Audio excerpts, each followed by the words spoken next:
যায়, ওয়ামালুহু তার সাথে তার সম্পদ যায়, ওয়ামালুহু তার সাথে তার আমল যায়। বলো সুবহানাল্লাহ। কয়টা জিনিস যায়? কয়টা জিনিস যায় বলো? তিনটা জিনিস যায়।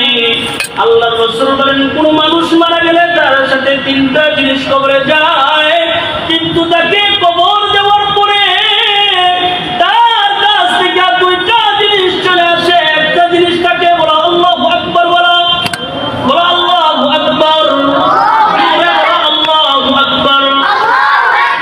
ওই মানুষটারে যখন কবরের মধ্যে রাখা হয় তখন দুইটা জিনিস তার কাছ থেকে চলে আসে। তার সন্তানাদি ছেলে মেয়েরা তার কাছ থেকে চলে আসে, তার ধন সম্পদ তার কাছ থেকে চলে আসে। রাসূল বলেন ওয়ামালুহু তার নেক আমল তার সাথে থাকে। বলো সুবহানাল্লাহ। তাহলে কেউ যদি নিজেকে সাজাইবার চায় তাহলে নেক আমল দিয়ে সাজাইতে হবে। নেক আমল দ্বারা জিন্দেগিটাকে সুন্দর করে সাজাইতে হবে।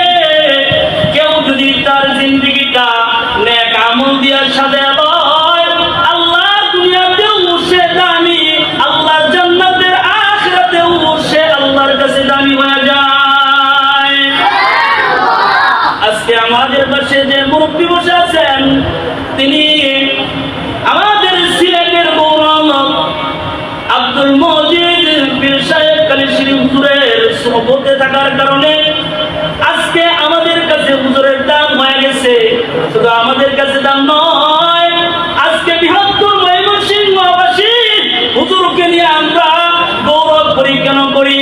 ওই যখন কোন আহলুল্লাহ সোহবত পেয়ে গেছে, মানুষ তখন দামি হয়ে গেছে। এই হুজুরের সোহবত যেমন ধরে গেছে